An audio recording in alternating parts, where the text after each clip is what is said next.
It all started on a crisp autumn morning in Willow Creek, a neighborhood so picturesque it could have been plucked straight from a real estate brochure.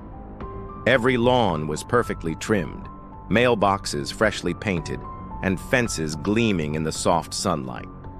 But behind the pristine facades, there was a simmering tension, one I'd soon find myself at the center of.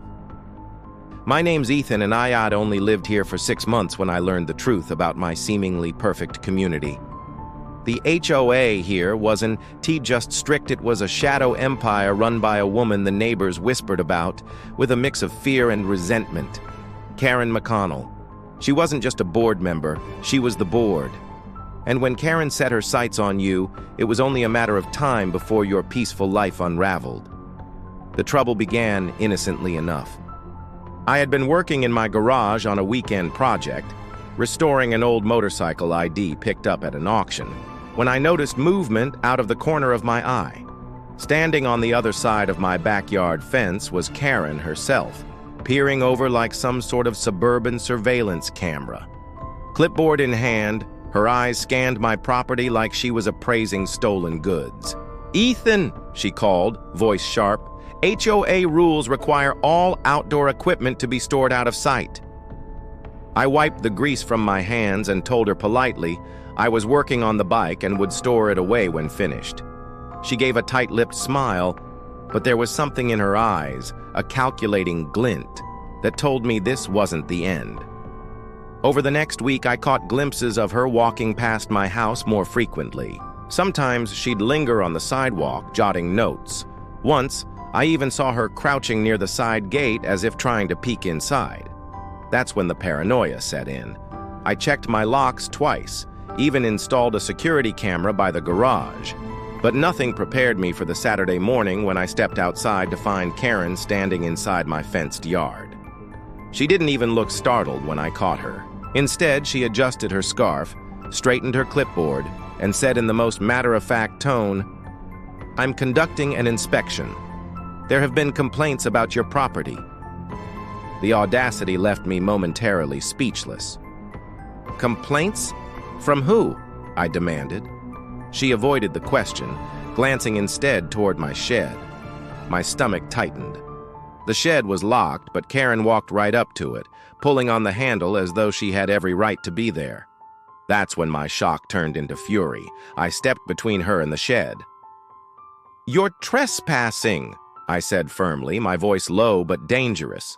She scoffed, saying the HOA bylaws granted her inspection rights. I knew enough about property law to realize she was bluffing. "You have 5 seconds to leave," I warned.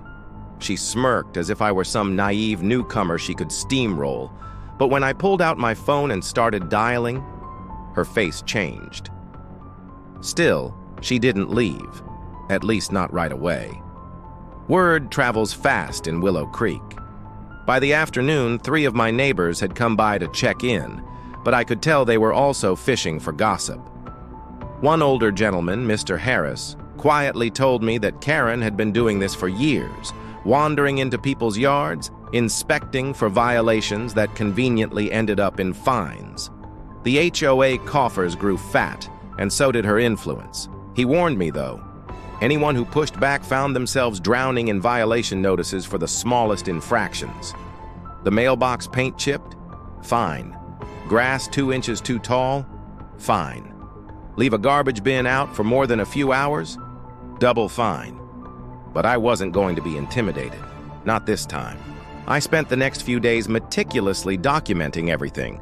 Security footage of Karen on my property, timestamps, even audio from my phone where she admitted to inspection rights. Then I called an attorney. When I explained what happened, he didn't even hesitate. That's illegal search and trespass, plain and simple. He suggested we prepare a cease and desist letter, but I had a better idea. If Karen wanted a fight, I was going to make it public.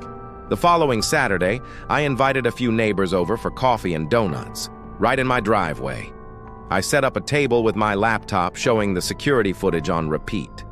Karen leaning over my fence, Karen in my yard, Karen yanking at my shed door.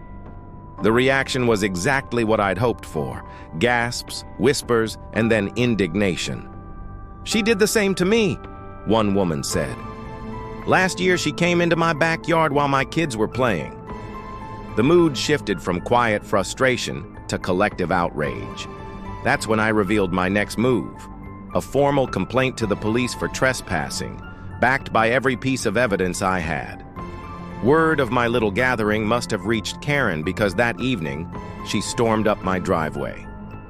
"You've made a serious mistake," she hissed, her voice trembling, not with fear, but with barely contained rage.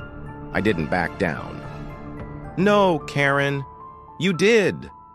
And right on cue, 2 police officers pulled up.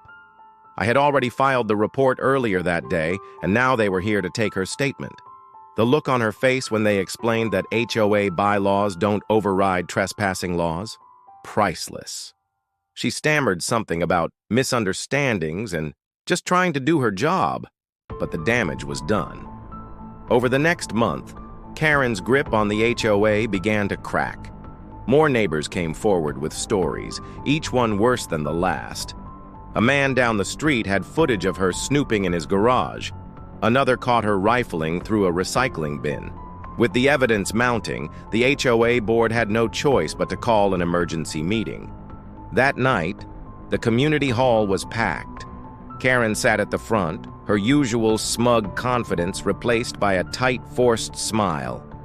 One by one, people stood to speak, telling their stories, showing their proof. The tension in the room was electric, every word another nail in the coffin of her reign. When it was my turn, I didn't waste time. I played my footage for everyone to see, let the gasps fill the room, and then laid out the law. No one, HOA board or not, has the right to enter private property without consent or legal authority. We're not her subjects. This is our neighborhood, and it's time we take it back. The applause was thunderous. The vote to remove her from the board wasn't even close. Karen disappeared from Willow Creek a few weeks later. No farewell, no explanation, just gone.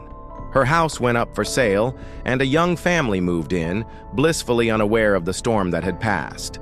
As for me, I became something of a local hero, not because I wanted fame, but because I proved that standing up to bullies, even ones armed with clipboards and fake authority, was worth it.